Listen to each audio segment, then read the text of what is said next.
I mean, yeah, it's hard to get sick around here. President of the United States, woman.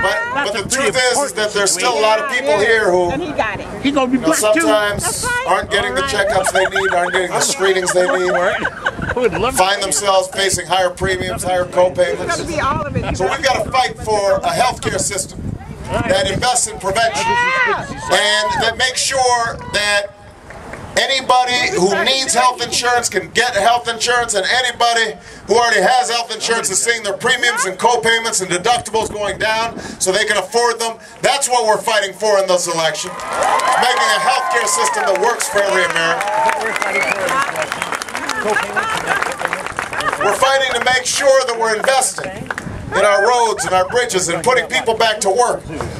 Creating the kind of economic development strategies that create jobs all across America in green energy and rebuilding our infrastructure. And if you think we can't afford it, just understand that we are spending $10 to $12 billion a month in Iraq. And if we're spending that money in Iraq, we can spend some of that money right here in Hawaii, right here in the United States of America.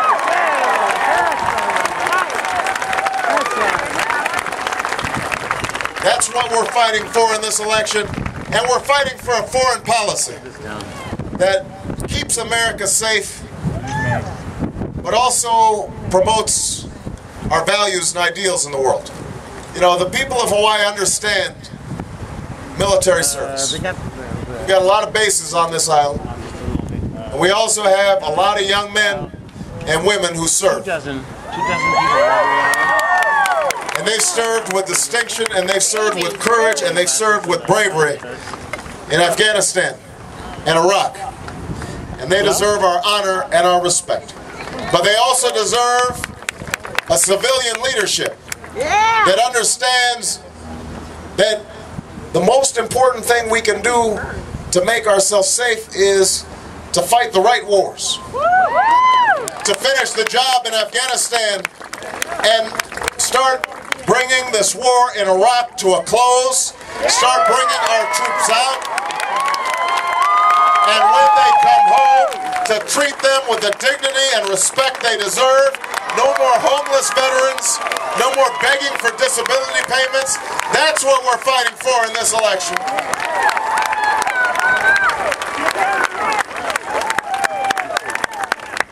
So let me just say this.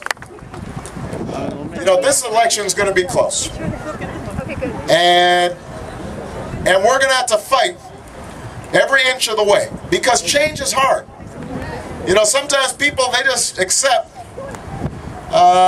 what is as inevitable. And people start getting cynical, and they see, you know what, Washington serves the special interests. And the oil companies and the banks and the financial institutions and the insurance companies, the drug companies, they're always going to run things. And nobody's going to hear our voices. Nobody's listening to us. Nobody's working for us. That's a lot of times what people feel about our government. But one of the things that this campaign has tried to do is to remind people that this is your government. This is a government of and by and for the people. This is a government of the single mom who, like my mother, when she was living here in Honolulu, had to get food stamps sometimes, but still was able to get me a good education and still was able to send me to college. That's what this government is. This is the government. This is the government that, when my grandfather came back from World War II, gave him a GI Bill so he could go to college, and gave him an FHA loan so he could buy a house, and gave him the kind of burial he deserves. He's on Punch Bowl Cemetery and interred there.